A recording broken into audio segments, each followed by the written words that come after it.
Hi guys, so today I'm going to be coming on and telling you all about my wedding planning tips that I have and that I use to stay organized with all of this stuff that's going on, and also how I picked my wedding photographer. So first thing I would say when picking your wedding photographer, just know your basics.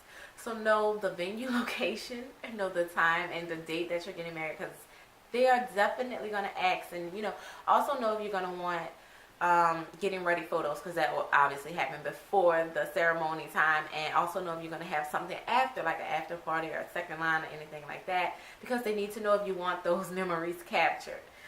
So then I'll say know what you want. So know if you want an artistic photographer, or know if you want like the classic kind of photographer. And also, make a Pinterest board. That'll keep you organized, and also you can potentially share it with your wedding photographer if that's okay with them.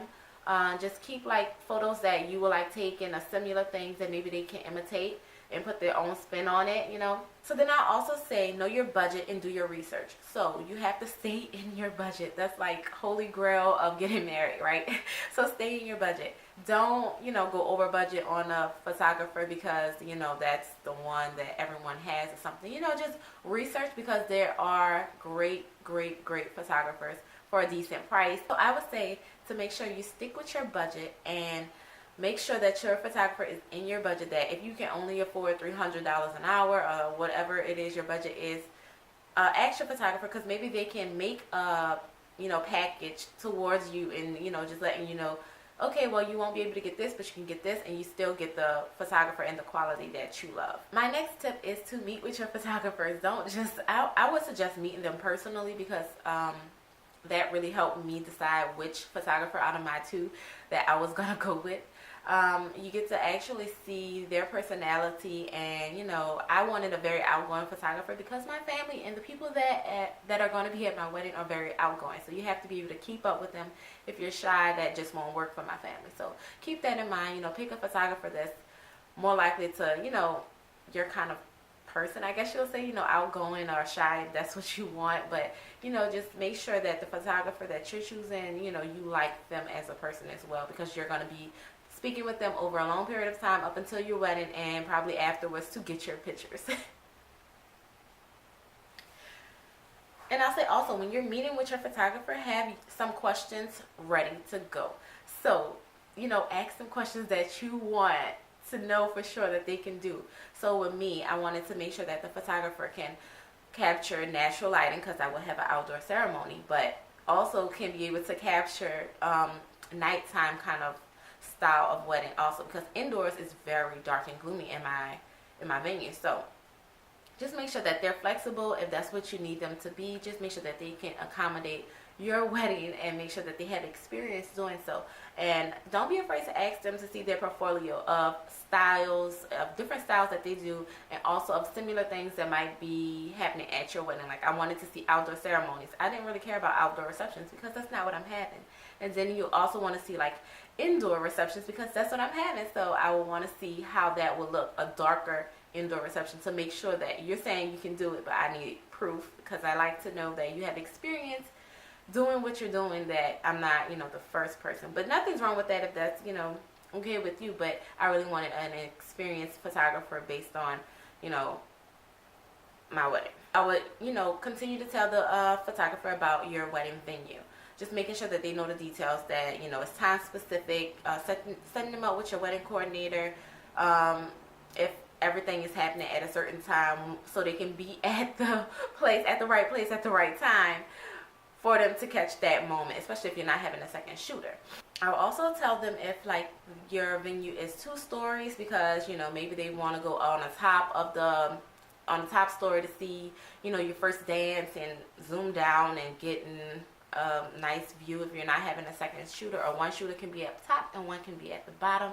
Just making sure that you're getting the best quality, and that they know what they're going to when they come to your venue, so you can get the best that you can get for your photography. So I will also say these are my top 4 questions. So I will really want to hear about their experience, their style, the packages, and making sure that it's inside of my budget, and also read the contract. I can't stress this enough, because I read the contract and I didn't even know certain things were going to be in the contract. Like, can I share the pictures? I just thought of course I can share the pictures, but that's not always true. So just make sure you're reading the contract and that you know that if you can share the pictures, if they're going to have a backup shooter, if they're going to have a backup plan, like say the photographer gets sick, is she going to send someone else, or are you just SOL, or what is going to happen at your wedding day? So that's very important, just having your top 3 questions and top 3 things you want from your photographer, telling them what you want, making sure you can share stuff with them and that they're open to your Pinterest boards and your ideas and not just stuck on the way they want to do photography,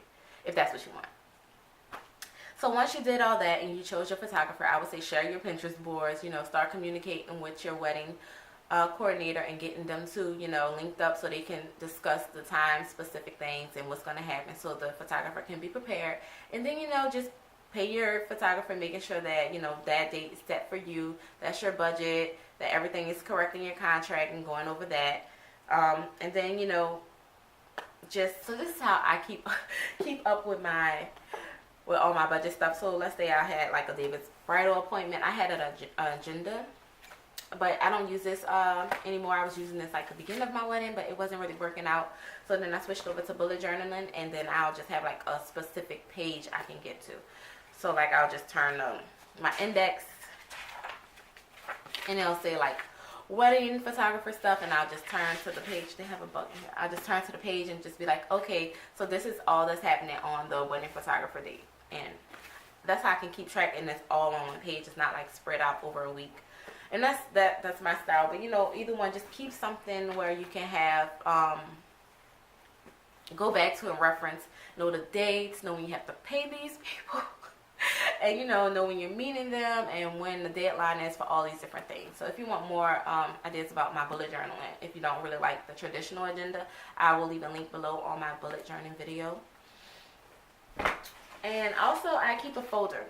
This is another tip. Keep a folder of all your contracts and all of your like coupons that you have. Like if you're with David's Bridal or Men's Warehouse and you have like coupons to get stuff off, I just keep those on the side. And I'm registered with Macy's, so I keep like the coupons that they gave me for Macy's, and I keep also like a bridal magazine, some scratch paper, you know, my wedding checklist, just keeping everything in here that is like concrete, that you know is not going anywhere. And I keep the bridal magazine in here because there's ideas that I really love in here. So just make sure that you're keeping your contracts together, that you're keeping your budget in here together, you know, the payments that you made together, because you know maybe the photographer forgot that you paid them through PayPal $300 and you need proof that yeah, I paid you. So just keeping up and making sure that you are okay with your budget and everything works out.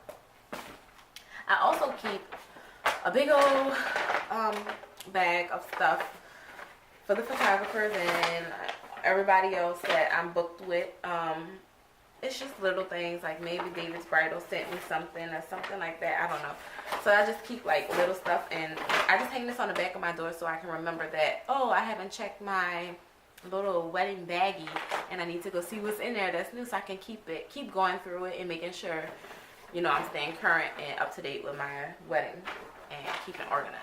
So that's all of my tips.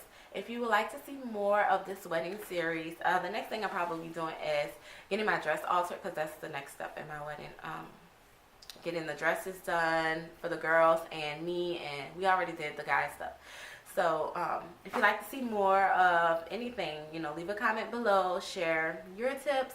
If this helped you, I would really love if you like it, and subscribe if you can, if you want to see more videos on wedding stuff, beauty stuff, makeup, anything stuff, just about me stuff. So don't forget to like, comment, and subscribe, and I'll see you next time, guys. Bye. Hope this helped.